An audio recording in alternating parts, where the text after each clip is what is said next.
أعوذ بالله من الشيطان الرجيم. بسم الله الرحمن الرحيم. ألف لام ميم.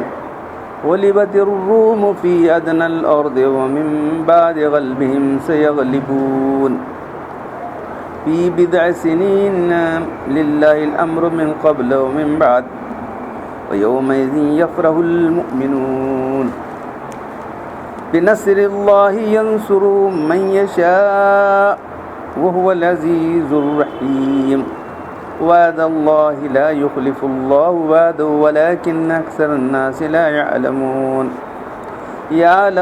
ظاهرا من الحياة الدنيا وهم عن الآخرة هم غافلون. صدق اللہ العظیم. آج سے جو سورہ شروع ہو رہی ہے سورۃ الروم. روم سے مراد روم ہے. اس زمانے میں جو ہے دو بڑی سلطنتیں تھیں، ایک ایران کی، دوسری روم کی. تو یہ لوگ عیسائی تھے اور وہ لوگ جو مجوسی تھے، مشرک تھے وہ لوگ. تو عنایت کا ترجمہ یہ ہے کہ قریب کی زمین میں، یعنی قریب کے ملک میں رومی اب مغلوب ہو گئے، ہار گئے تھے وہ لوگ. اور اس مغلوبیت کے بعد عنقریب 20 سنین ہے، 20 سنین 3 سے لے کو 10 سال تک اس کے اندر پھر غالب آ جائیں گے. من بعد غالبیم سے ابھی پھر چند دنوں کے اندر غالب آ جائیں گے، چند سالوں کے اندر. تو یہ دونوں بھی جو ہے ان کا مغلوب ہونا اور سب اللہ کے قبضے میں. اور اس دن ایمان والے خوشی کریں گے. یہ اللہ کی مدد ہے. اللہ جسے چاہتا ہے اپنی مدد سے نوازتا ہے. اللہ بہت زبردست ہے اور رحم کرنے والا ہے. اللہ کا وعدہ ہو چکا ہے. اللہ اپنے وعدے کے خلاف نہیں کرتا، لیکن اکثر لوگ اس بات کو نہیں جانتے. یہ لوگ صرف دنیا کی ظاہری زندگی کو جانتے ہیں اور آخرت سے پوری طرح غافل ہیں. تو دنیا میں کچھ لوگ غالب آ رہے ہیں، کچھ لوگ مغلوب ہو رہے ہیں. یہ سب اللہ کی قدرت سے ہو رہا ہے. تو مسلمانوں کو اللہ نے یہاں ملک میں 1000 سال تک جو ہے موقع دیا تھا. کس طرح سے مسلمان جو ہے اپنی حکومت جو ہے اپنے ہاتھوں سے گنوا لیے، کیسے عشرت میں پڑے، اللہ کے کام سے کیسے غافل رہے. تاریخ ان پڑھ کے معلوم ہوتا ہے آپ لوگ. 1000 سال تک محمد بن قاسم جو آیا اس وقت سے لے کے بہادر شاہ 1000 سال تک مسلمان رہے یہاں پر. کیا کر سکتے، کیا نہیں کر سکتے. تو ایک نوجوان 18 سال کا تھا، اس لے کے 14-18 محل تھا. تو وہ جو ہے ہندوستان پر سندھ پر حملہ کیا. جو فوج آئی تھی، آپ دیکھ رہے نہ جائیں گے، جو فوج آئی تھی ان کو دیکھ کر لوگ ان کے پوجا کر رہے تھے. ایسے دیور ادھر کر رہے تھے، خدا سمجھ رہے نہیں. ان کی پاکیزگی، ان کا یہ نگاہ لوگوں کو دیکھنے والے نہیں. ایسے پاکیزہ صفت لوگ. جو حجاج بن یوسف تھا نا، اس کا داماد ہے محمد بن قاسم. 18 سال کا نوجوان یہاں آ کے جو ہے کس طرح سے حملہ کیا، کس طرح سے فتح کیا، دیکھ رہے ہیں. تو یہ لوگ جو ہے صرف اللہ کے لیے نکلے تھے. اس کے بعد لوگ جو ہے جب حکومتیں آ گئیں، مضبوط بن گئی، تو بس دنیا کیش میں لگ گئے. مغل سلطنت کا دور دیکھ رہے ہیں کس طرح سے تھا. تو حکومت اس لیے دیتا ہے اللہ تعالیٰ کہ جو ہے اس کے احکام پر چلو آسانی سے. اس کے احکام پر اپنے احکام چلائے تو کیسا یہ بات ہے. دیکھے دن چلا پھر جو ہے پھر اللہ تعالیٰ کو جو ہے منظور ہوا کہ جو ہے یہ لوگ اب بالکل نااہل ہو گئے. ہماری نااہلیت کی وجہ سے اللہ تعالیٰ نے ان کو دے دیا، اور کیا نہیں. تو یہ یہاں جو روم جو ہے روم سے مراد اہل روم اب مغلوب ہو گئے ہیں قریب کی زمین میں. تو قریب کی زمین سے مراد عرب سے جو قریب زمین تھی بصرہ. تو وہاں جو مقابلہ ہوا تھا اس کا، جو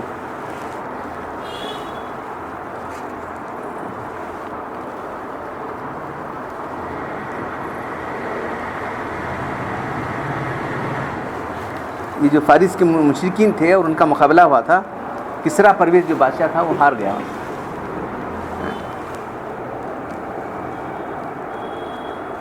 بصرہ ہے جو ملک شام سے 2 شہر ہیں. اس کے بعد حکومت روم کے تحت میں ہونے والے روم میں داخل ہوئے. تو اہل روم فارس مغلوب ہو گئے ہیں فی الحال. تو یہ جو مشرکین تھے مکہ کے، انہوں مشرک تھے، انہوں بھی فارس بھی مشرکین، انہوں خوشیاں منا رہے تھے. تو یہ قرآن نازل ہوا تو قرآن بولا کہ نہیں اب چند دنوں میں غالب آنے والے ہیں مووی میں. تو ابو صدیق اور رسول اللہ بیٹھتے رہے، قرآن میں ایسا ہے نہیں وہ نہیں ہو سکتا، انہوں کیسا والی بات نہیں، روم ہی کر بولے تو جب شرط بندے شرط نہیں بندے ابھی وہ حکم نہیں آیا تو شرط بندنے کا. اور صدیق بولے ضرور آتے ہیں، چلو شرط بندی ہے. لگن بولے ابھی ایسا پورے حکم ایک دن میں نہیں آئے تھے نا، شرط 100 اونٹ کی شرط بندے ہوتے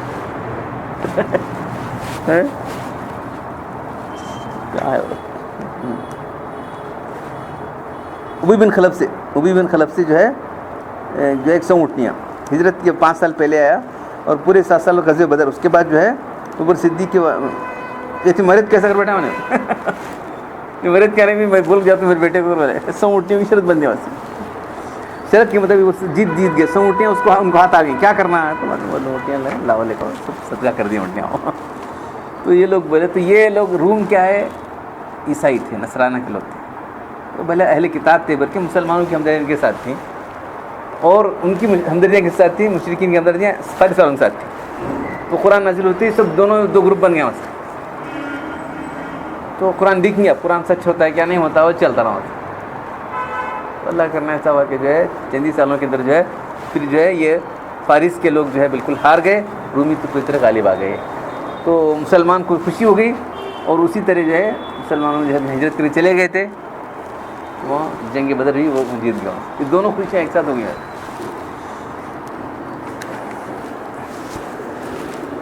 مغلوب ہونے عنقریب جو ہے یہ لوگ غالب آ جائیں گے، 3 سے 9 سال کے اندر غالب آ جائیں گے. یہ غالب ہونا اور مغلوب ہونا سب اللہ کی طرف سے. مغلوب ہونے کے پیچھے بھی اللہ کی حکمت کام کر رہی تھی، اور اب جو غالب آنے والے ہیں یہ بھی جو ہے اللہ کے حکم سے غالب آئیں گے. اس وقت جنگ بدر ہونے کا ہو گئی تو مسلمان ادھر غالب آ گئے، ادھر غالب آ گئے. تو مسلمانوں کی ظاہری مغلوب کو دیکھ کر تم جو سمجھ رہے ہیں ایسا مسلمان ہمیشہ دب کر رہیں گے، تو اللہ کا حکم ہجرت کر جیسے ہجرت پہ چلے گئے. ہجرت سے پہلے یہ سنے تھے، ہجرت پہ چلے گئے، دوسرے سال ہی جنگ بدر بھی، اور یہ لوگ سب ہار گئے. اللہ جس کو چاہتا ہے غالب کر دیتا ہے. اللہ زبردست ہے اور رحم کرنے والا ہے. اللہ تعالیٰ کا وعدہ سچا ہے، اللہ اپنے وعدے کی خلاف ورزی نہیں کرتا. اس واسطے پیشنگوئی ضرور واقع ہوگی، لیکن اکثر لوگ یہ اللہ تعالیٰ کر رہے سو نہیں معلوم ہو رہا ہے،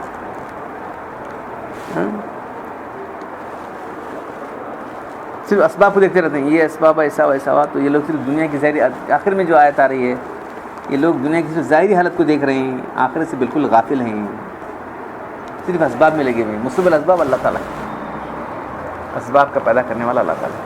تو یہ ایک صورت کے بعد دوسری صورت کے اندر بھی یہ پہلی صورت کیا آخری کیا ہے، یہ کیا ہے. تو وہاں کل جہاد کے بارے میں تھی، والذین جاہدوا فینا.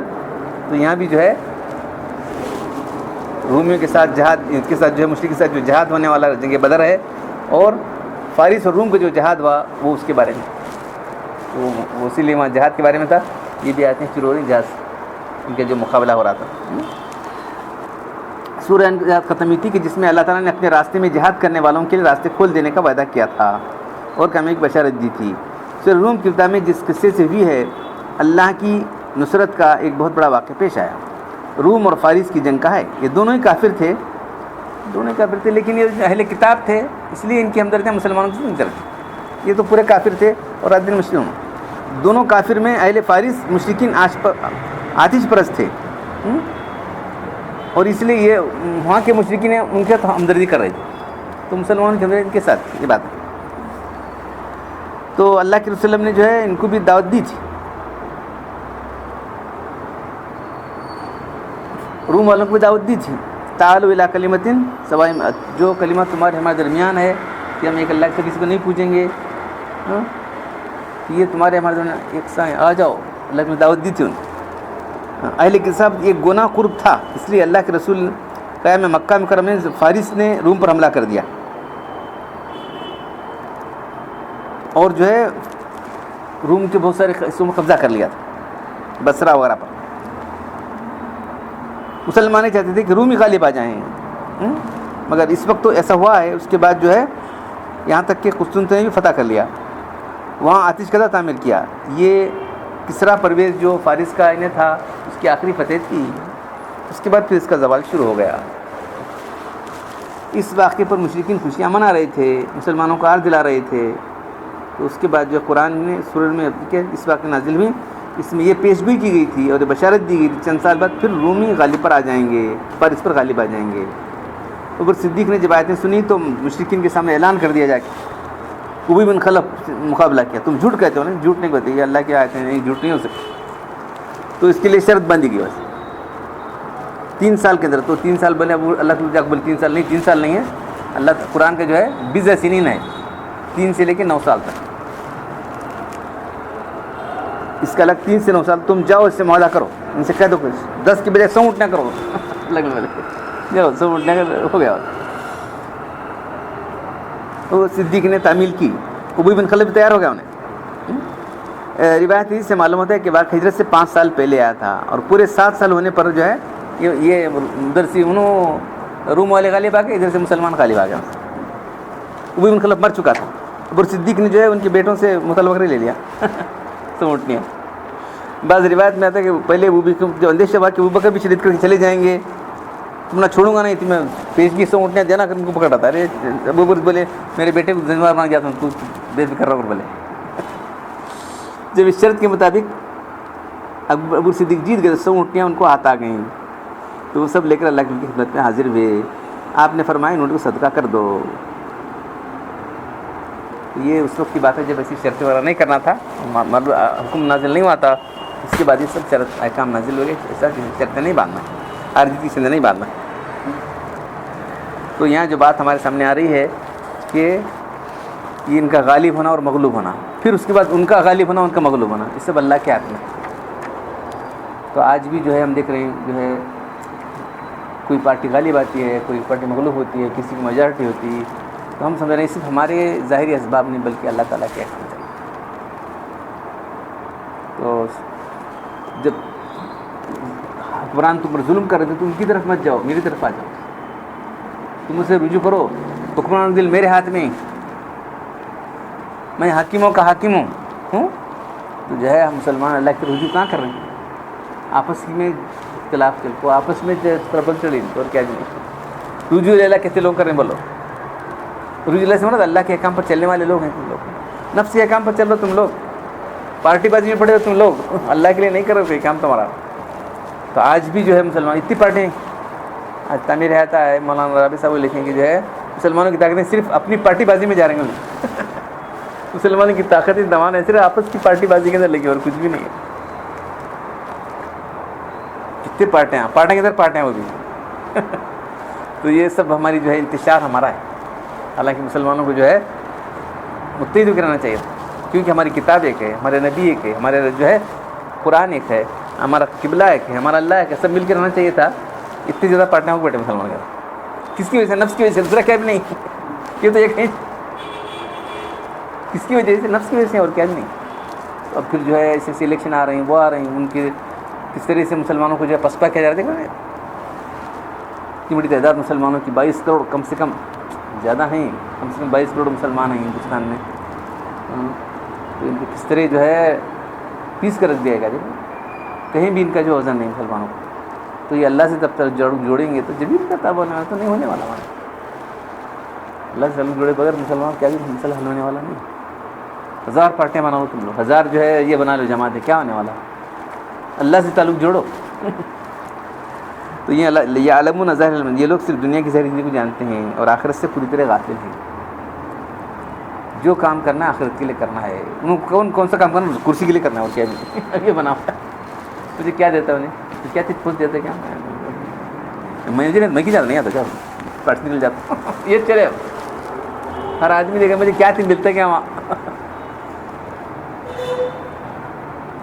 تو یہ جو ہے اس طرح ہونے کی وجہ سے جو ہے اللہ کے لیے کوئی کام نہیں کر رہا ہے، آخرت کے لیے کوئی کام نہیں کر رہا ہے، ملت کے لیے کوئی کام نہیں کر رہا ہے، معلوم نہیں مجھے یہاں بٹے کرو میں کام کر رہا ہوں، میں کیا ملت بھی مجھے کیا بھی نہیں ہونا مجھے پوزیشن ملی کر میں کر رہا ہوں، تو میں کرتا نہیں، کیا بولتے ہیں، ایسا ہوگا حال مسلمانوں کو۔ سب قرآن پڑھنے اور عمل کرنے کی توفیق عطا فرمائے۔ الحمدللہ والصلاۃ والسلام علی رسول الکریم۔ ربنا آتنا فی الدنیا حسنۃ وفی الآخرۃ حسنۃ وقنا عذاب النار۔ ربنا ظلمنا انفسنا وان لم تغفر لنا وترحمنا لنكونن من الخاسرین۔ ان اللہ ملائکتہ یصلون علی النبی یا ایھا الذین آمنوا صلوا علیہ وسلموا تسلیما سبحان ربک رب العزة عما یصفون سلام علی المرسلین والحمد للہ.